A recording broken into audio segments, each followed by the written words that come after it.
Bendiciones a todos, Dios los bendiga. Bueno, pues muy atentos en el devocional de hoy. Recuerden que el viernes nos quedamos en el primer punto, solo vimos de cómo es un viaje a través del muro, qué significa eh, atravesar el muro. Y solamente vimos eh, un punto y lo que significa el nivel de quebrantamiento cuando estamos atravesando ese muro.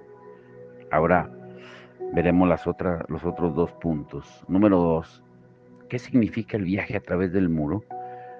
Vamos a concluir y vamos a comenzar con un tema muy interesante que es libera tu alma a través del dolor y la pérdida. Pero para comenzar necesitamos terminar primeramente.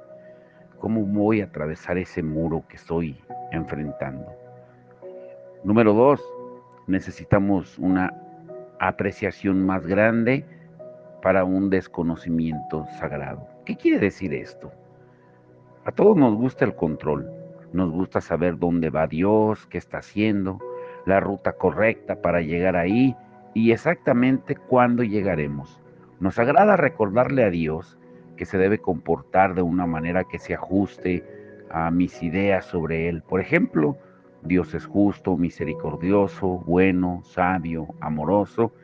Entonces, el problema radica en que está más allá de mi comprensión.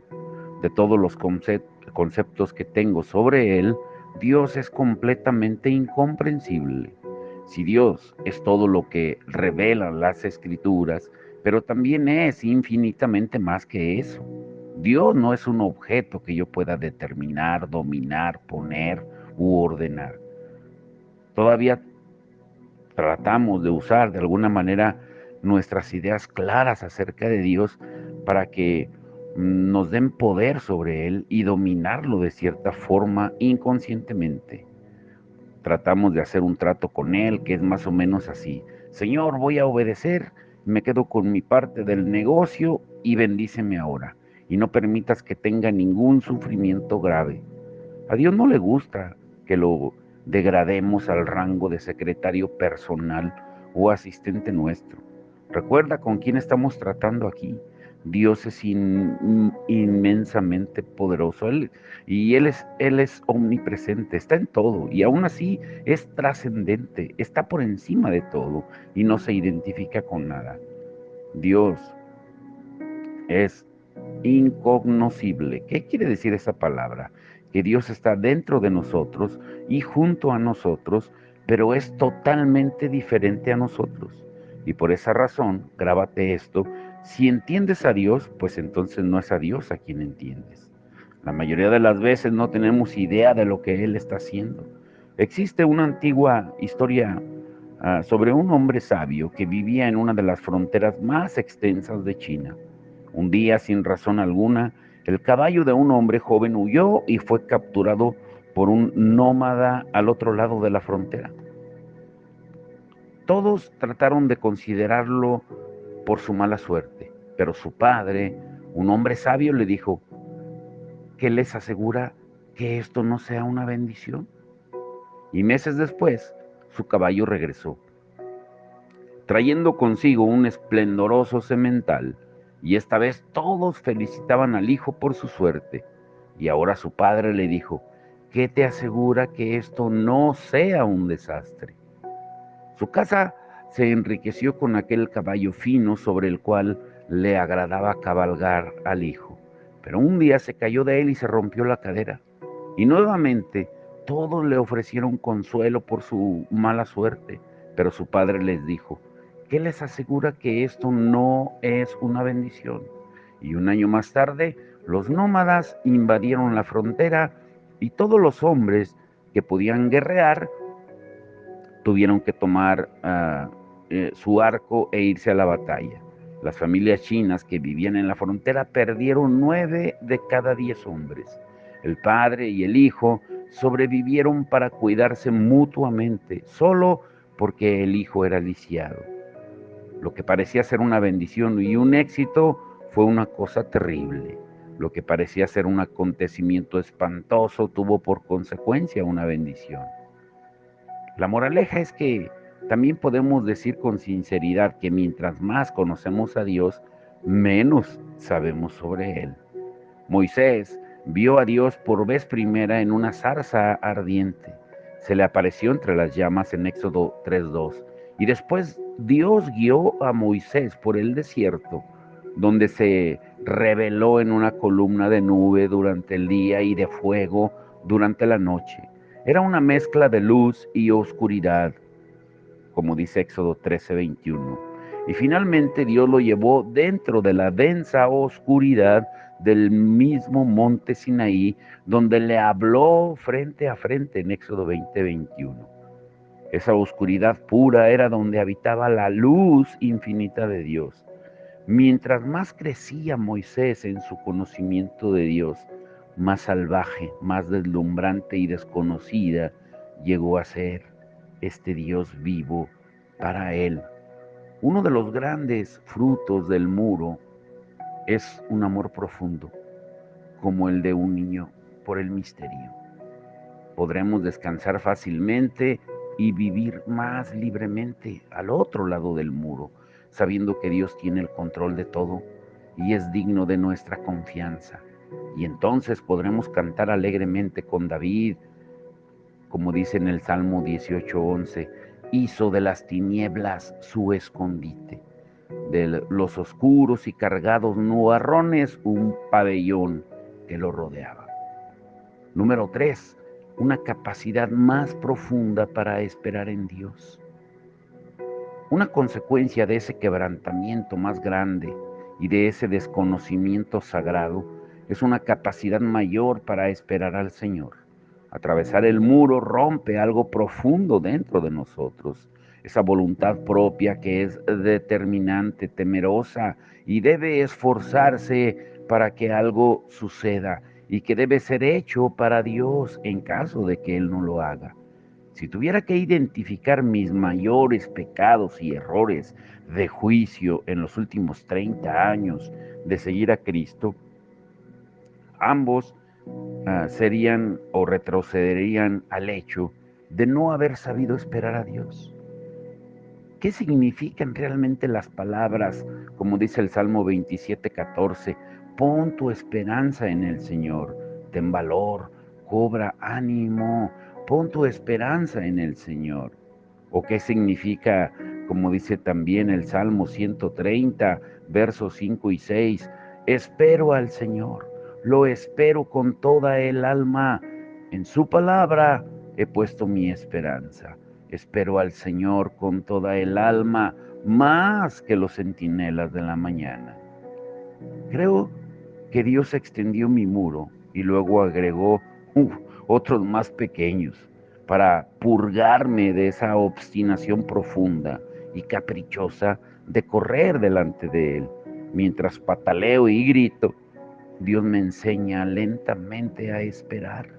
Y ahora comprendo por qué este es un tema que se repite tanto en las Escrituras. Abraham aprendió a esperar ante su muro a la edad de 75 años.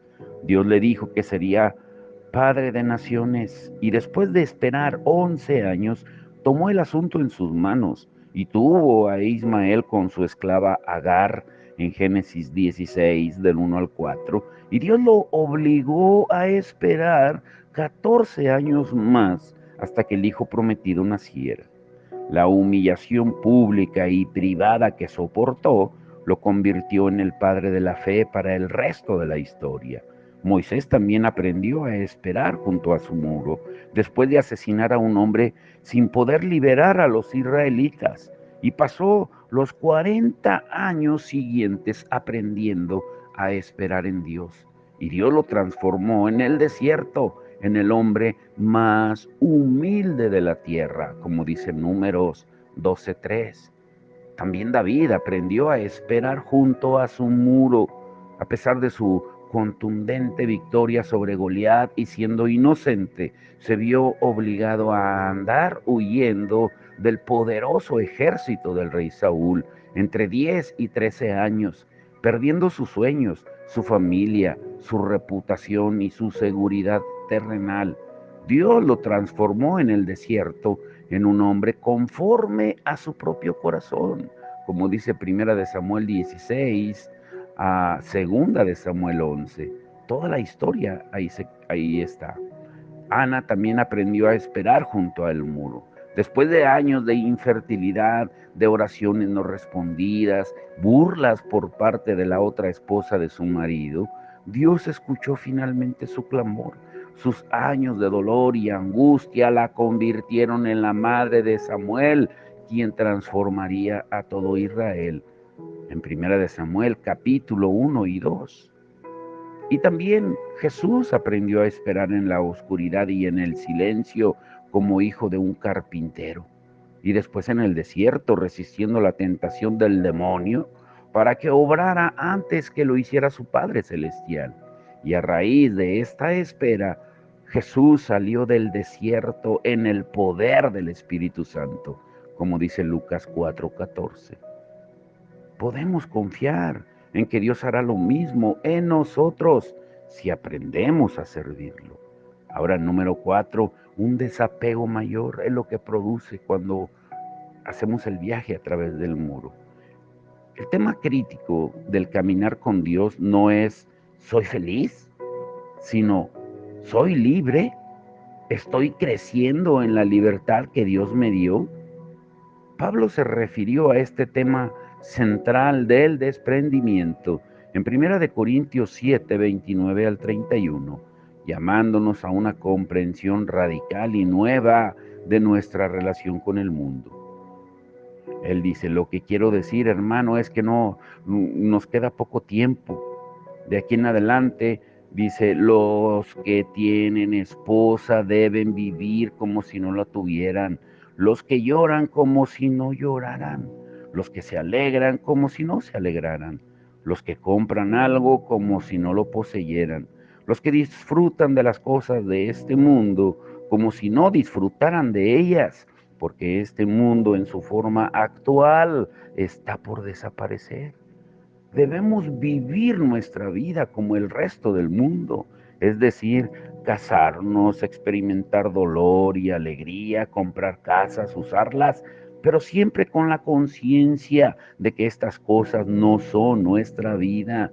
Es necesario que estemos marcados para la eternidad, libres del poder dominador de las cosas.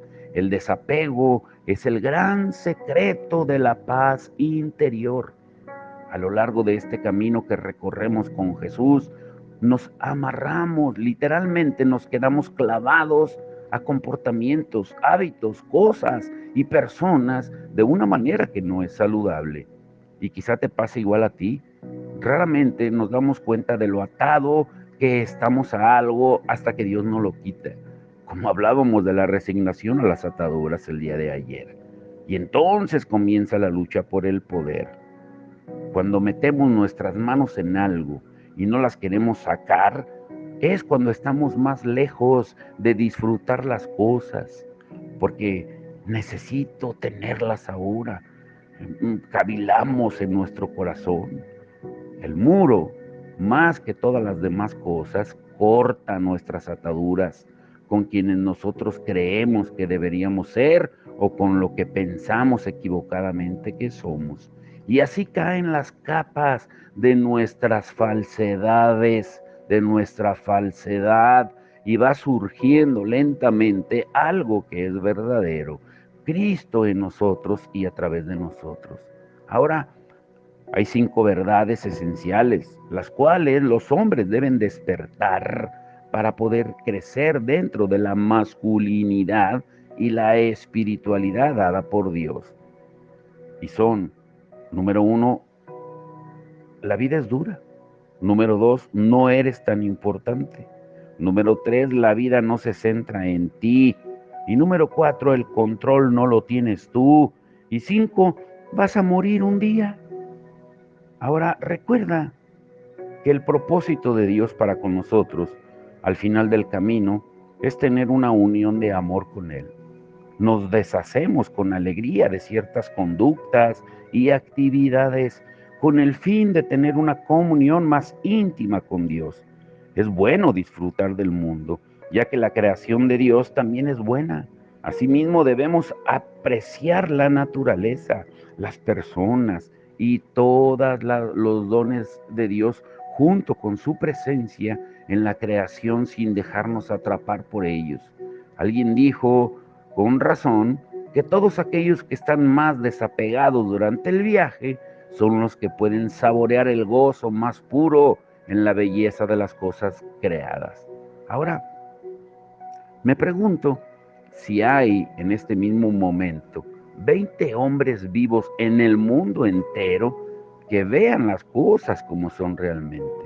Eso significaría que habría 20 hombres libres que no han estado bajo el dominio o la influencia de la unión o cualquier cosa creada o a su propia persona o a cualquier don de Dios. El caminar con Jesús nos llama a una vida de entrega total y esto nos indica que simplifiquemos nuestra vida eliminando las distracciones. En parte, significaría aprender a lamentar nuestras pérdidas y abrazar el don que son nuestros límites. Ahora, escucha esto, esta es la parte importante de hoy. Necesitas liberar tu alma a través del dolor y la pérdida. Pero ¿cómo es esto? Imagínense los que están pasando tribulación, angustia, como nuestros hermanos de Florida, por poner un ejemplo, aquí mismo en México, con la violencia, que de verdad está terrible. Pero, ¿cómo liberamos nuestra alma a través del dolor y la pérdida con nuestro caos emocional que llevamos dentro? Escúchalo muy bien. Tienes que renunciar a tus límites. No hay catástrofe más grande en la vida espiritual que estar sumergido en la falta de realidad. De hecho, la verdadera vida espiritual no es una huida de la realidad, sino un compromiso absoluto con ella. Las pérdidas marcan el lugar donde se produce el conocimiento de nosotros mismos y una transformación poderosa. Si tenemos la valentía de participar de lleno en el proceso, sin embargo, la pérdida y los sufrimientos no pueden estar separados del tema de nuestras limitaciones como seres humanos. Uy, y díganlo a nosotros, a Isabel y a mí, ahora que estamos, con lo de las niñas, pero cada vez se hace más clara la palabra de Mateo 10, 37 al 38. Porque esas limitaciones se encuentran detrás de cada pérdida. No podemos ser o hacer lo que queramos. Dios puso grandes limitaciones a nuestro alrededor, incluso a los más dotados de nosotros. ¿Para qué? Para mantenernos humildes. Y de hecho la palabra humildad se deriva del vocablo latino humus, que significa tierra. Nuestra cultura interpreta las pérdidas como una rutina, como invasiones que interrumpen nuestra vida normal y adormecemos nuestro dolor con negaciones, con culpa, razonamientos y adicciones. Eludimos nuestras heridas y buscamos atajos espirituales alrededor de ellas, buscando la forma de que otros se lleven nuestro dolor. Y aún así, todos nos enfrentamos a muchas muertes en nuestra vida. La diferencia está en que estas muertes pueden ser terminales, devastando nuestro espíritu y nuestra vida, o nos pueden abrir nuevas posibilidades y profundidades de transformación en Cristo. Ahora te pregunto, ¿cuál crees tú que sería la historia de todos en la Biblia? Una historia común que sería la de todos nosotros en la Biblia. Sin duda sería el libro de Job, porque su historia es la historia de todos nosotros. Job lo perdió todo en un día: familia, riquezas y salud, en Job 1:13 hasta Job 2:8. Y muchos de nosotros experimentamos nuestras pérdidas de manera más lenta a lo largo de la vida, hasta que nos encontramos a las puertas de la muerte, teniendo que dejar todo atrás. Perdemos nuestra juventud y no tenemos forma de detener el proceso de envejecimiento, ni con cirugías plásticas, ni con cosméticos, ni con una buena dieta o ejercicios de rutina. Y grábate esta frase: Dios nos perdona, pero el tiempo no. Si lo escuchaste, Dios nos perdona, el tiempo no. Y también perdemos nuestros sueños. ¿Quién, quién de ustedes o quién de nosotros no ha perdido sus sueños sobre una carrera, un matrimonio o los hijos? En las transiciones perdemos nuestras rutinas y estabilidades. También experimentamos una pérdida cada vez que cambiamos de trabajo, cuando emigramos a un nuevo país o nos mudamos, nos cambiamos de lugar. Nuestros hijos crecen más independientes y más poderosos a medida que atraviesan las transiciones de la vida, y en cambio nuestra influencia y nuestro poder disminuyen, y nuestros padres envejecen, convirtiéndonos en sus protectores, un puesto que quedamos a cargo de su cuidado. La mayoría de nosotros experimentamos una pérdida catastrófica en uno o varios momentos de nuestra vida. Un miembro de la familia muere repentinamente, un amigo o un hijo se suicida, nuestro esposo o esposa tiene una aventura con otra persona, nos encontramos solos nuevamente después de un divorcio doloroso o una separación. Nos diagnostican un cáncer, nuestra compañía o negocio se reduce repentinamente y nos vemos desempleados después de haber tenido 25 años de trabajo estable. O nuestro hijo nace con una discapacidad seria. Un amigo leal nos traiciona. Infertilidad, aborto, amistades rotas, pérdida de la memoria o de la agudeza mental, o incluso abusos hacia nuestra persona. Y nos lamentamos por las muchas cosas que no podemos hacer. Nos sentimos limitados, pasamos por pérdidas mayores o menores mientras crecen nuestros hijos. Y por último, perdemos nuestras ideas erróneas acerca de Dios y de la iglesia. Gracias a Dios, lo que hace esto tan difícil es lo mucho que invertimos en alguna forma de seguir a Jesús, en alguna aplicación de las verdades bíblicas, y solo para darnos cuenta de que en gran parte fue un absurdo o tal vez un error, y nos sentimos lastimados por una traición en la iglesia, por un líder, incluso por Dios mismo. Nos damos cuenta de que en realidad Él es mucho más grande y más incomprensible de lo que nosotros nos podemos imaginar. Perdemos nuestras ilusiones acerca de esta nueva familia en Jesús, que es la iglesia. No es la familia perfecta, formada por gente perfecta, como lo esperábamos. De hecho, esa gente nos desilusiona y algunas veces estamos desconcertados y conmocionados por su falta de conciencia de pecado o del mal. Todas las personas que viven en comunidad con otros creyentes experimentan tarde o temprano esta desilusión y el dolor que la acompaña. Ahora, volviendo a la historia de Job, ¿por qué es la historia de todos? Job era, si lo queremos ver en el día de hoy, Job era como el Bill Gates de aquellos tiempos. Sus grandes riquezas nos mareaban. La Biblia nos dice que tenía 7,000 ovejas, 3,000 camellos, que eran animales de mucho valor en aquella época, 500 yuntas de bueyes, 500 asnos, y todo esto sumado a una gran cantidad de empleados. En el mundo actual, habríamos visto su rostro en la portada de la revista Forbes, de los ricos más grandes del mundo, por ser el hombre más rico del mundo. Entre sus activos Habría una flotilla de Rolls Royce, de Lexus, de aviones privados, de barcos impresionantes, negocios prósperos y patrimonios inmobiliarios en expansión.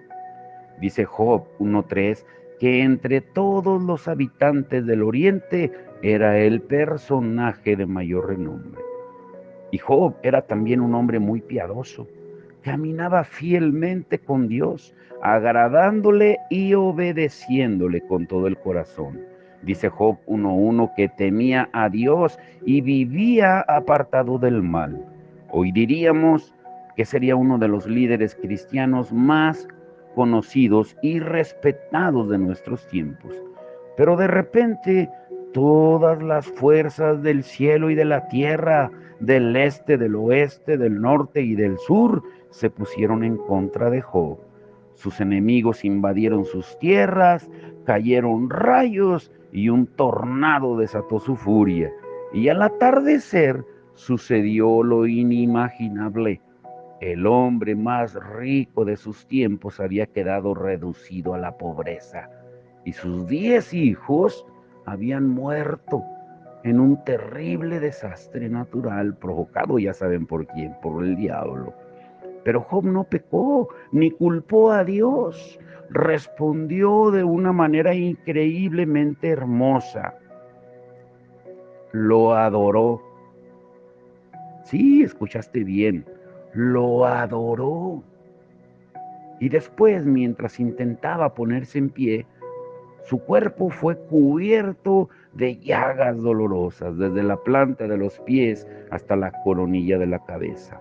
La piel se le oscureció, se le arrugó, las úlceras se le infectaron de gusanos, los ojos se le pusieron rojos e hinchados, le entró una fiebre muy alta con unos escalofríos que se sumaron a su dolor ya insoportable. El insomnio, el delirio y el ahogo llenaron sus días. Aquella horrible enfermedad le consumió el cuerpo. Job se mudó fuera de las murallas de la ciudad, al basurero del lugar, al refugio de los marginados, y se sentó solo, aislado y sufriendo su terrible y solitario destino. Y por último, su matrimonio se vino abajo después de 10 funerales y de un esposo seriamente enfermo. La esposa de Job ya había tenido suficiente. Y por eso le reprochó en Job 2.9, ¿todavía mantienes firme tu integridad? Maldice a Dios y muérete. En Job 2.9. Lo que hace tan desconcertante esta historia es la madurez inmerecida de su sufrimiento, porque Job era inocente. No había conexión entre el gran dolor que estaba sufriendo y pecado alguno. Y esto parece terriblemente injusto. Y la pregunta es, ¿por qué el amor y la bondad de Dios le hicieron esto al fiel Job? Ahora el punto importante para ir concluyendo por hoy. Mañana vamos a continuar. Esta semana prepárate para que Dios te haga sano y libre verdaderamente. Y el punto de hoy es cómo salir del dolor. ¿Cómo hubieras respondido tú a una pérdida como la de Job? ¿Cómo te hubieras afligido si hubieras sido Job? ¿Cómo le hubieras respondido a tu esposa en el caso de Job? ¿Hubieras adorado después de lo que pasó como lo hizo Job? El sufrimiento es diferente en cada familia y en cada cultura. Lo que nos moldea es lo que nuestra familia de origen considera como una manera aceptable de expresar emociones relacionadas a la pérdida. Nuestra cultura también desempeña un papel, ya seamos estadounidenses, latinos, chinos, árabes, afroamericanos, judíos, etcétera. En un extremo, los anglosajones, la gente de Estados Unidos, tienden a proferir unas manifestaciones sin alboroto. Ellos son más calmados, más tranquilos, sin desorden. Sus funerales son muy prácticos, pragmáticos, o como un hermano de la iglesia dijo una vez explicando por qué no había ido al funeral de su hermano mellizo. Teníamos un hermano que era americano de allá, y él dijo, ¿de qué habría servido gastar dinero en un boleto de avión para ir ahí? Pues ya estaba muerta ella. Así pragmáticamente, secamente lo dijo. Y en el extremo opuesto, el tiempo parece detenerse para siempre. En lugares como Italia y Grecia, por ejemplo, las mujeres tradicionalmente llevan ropa negra por el resto de sus vidas, después de la muerte de su esposo. En los funerales eh, ítaloamericanos, los miembros de la familia pueden llegar incluso a golpear el féretro, el ataúd con los puños, gritando el nombre de la persona muerta e incluso saltar dentro de la tumba cuando están bajando el ataúd. Eso es parte de su cultura. La reina Victoria de Inglaterra perdió a su esposo Alberto cuando tenía 42 años y obsesionada con el hecho de que nada cambiaría, ella siguió haciendo de Alberto el centro de su vida. Por años durmió con la camiseta de dormir de él en sus brazos e hizo de su habitación algo sagrado que debía permanecer exactamente como cuando él estaba vivo. Y todos los días durante el resto de su larga vida ordenaba cambiar las sábanas, sus ropas estaban limpias y el agua preparada para que se afeitara. En cada cama donde la reina Victoria dormía ponía una foto de su difunto esposo Alberto. En nuestra cultura, la adicción se ha convertido en la forma más común de tratar de eludir el dolor. Miramos los celulares, la televisión sin cesar, nos mantenemos ocupados corriendo de una actividad a otra, trabajamos 70, 80 horas a la semana, buscamos el placer en la pornografía, comemos de más, bebemos, tomamos pastillas o cualquier cosa que nos ayude a eludir el dolor. Algunos buscan que alguien o algo nos arranque nuestra soledad, por ejemplo, un casamiento, un compañero sexual, una familia ideal, los hijos, un logro o una iglesia. Y lo lamentable es que cuando negamos y minimizamos nuestras heridas a través de los años, nos volvemos cada vez menos sensibles, con un caparazón cristiano vacío y una cara sonriente pintada sobre él. Y en algunos casos aparece una depresión de bajo nivel que vuelve a la persona casi insensible ante toda realidad. Gran parte de la cultura cristiana contemporánea se ha sumado a esta insensibilidad ajena a la Biblia que elude el dolor y la pérdida. Nos sentimos más culpables por no obedecer los mandamientos de las Escrituras que nos dicen: alégrense siempre en el Señor, en Filipenses 4:4. Y también preséntense ante Él con cánticos de júbilo, como dice Salmo 100, verso 2. Ahora, para concluir por hoy, alguien me dijo recientemente eh, sentirse triste, deprimido o ansioso acerca del futuro. Y puede que se deba a la incredulidad, pero ese no es Dios. Y él decía que debía estar relacionado con pecados. Pero, ¿cuál es la mejor manera de mantenernos lejos de la iglesia y de los cristianos por un tiempo hasta que se recupere? O sea, esto es paradójico, contradictorio. ¿Cómo buscas sanidad? ¿Cómo quieres buscar solución, ser libre, liberar tu alma, si no estás enfrentando tu dolor y la pérdida, si lo estás eludiendo, si ya ni quieres ni congregarte? ¿Crees que ya eres autosuficiente si no buscas la comunión de la iglesia?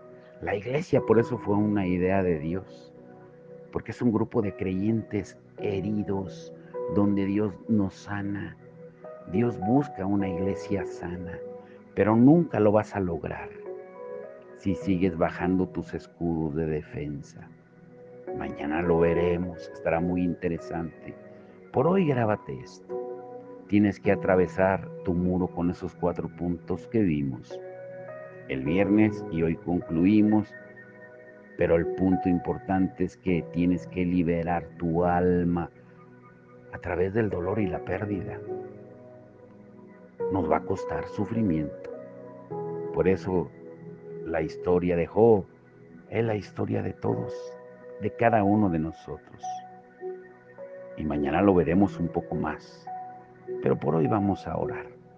Padre, en el nombre de Jesús, enséñanos a confiar en ti, aun cuando no sabemos dónde vas. Ayúdanos a rendirnos ante ti y a no ensimismarnos en nosotros mismos por temor. Las tormentas y los vientos de la vida soplan fuerte alrededor de nosotros, Señor, y no podemos mirar al frente. A veces sentimos que vamos a ahogarnos, Señor, pero tú estás en el centro, en un reposo y en una paz totales. Tú vas en nuestra barca, aunque esté la tempestad arreciando, aunque confiemos en ti en medio del dolor y que sintamos que nuestro barco se está hundiendo, tú estás en la barca, Señor. Ábrenos los ojos para que podamos ver que estás con nosotros en la barca, que estamos a salvo. Despiértanos, Jesús, a tu presencia dentro de nosotros, a nuestro alrededor, encima y debajo de nosotros. Concédenos la gracia para seguirte hacia lo desconocido, hacia el próximo punto de nuestro viaje contigo, Señor. Que estés tú en medio de nuestras pruebas, tribulaciones, aflicciones. Que tú, Señor Jesús, cuando pensemos en nuestras pérdidas, que podamos sentir que, que no tengo piel para protegerme, cuando nos sintamos desnudos, tocados hasta los huesos, que cuando no sepamos por qué permites tanto dolor, que miremos a Job y que veamos cómo él luchó para ver un nuevo ser nacido del viejo ser. Concédenos valor, Señor, para prestar atención y luego esperar en ti. Tú sabes que todo nuestro ser se resiste, como Pablo decía en Romanos 7, miserable de mí, ¿quién me separará, me apartará de este cuerpo de muerte? Tú sabes que todo en nosotros se resiste a los límites, a la humildad y a la cruz. Por eso hoy, Señor, hoy te invitamos, decidimos, Padre, Hijo, Espíritu Santo, de que tú construyas tu hogar en nosotros, como tú lo dijiste en Juan 14:23, para que recorras libremente nuestra vida y llenes cada grieta de ella, y para que, como Job, sea finalmente nuestra esa oración que él hizo. De oídas te había oído, pero ahora mis ojos te ven. Te damos toda la gloria y la honra en el nombre de Jesús. Amén y amén.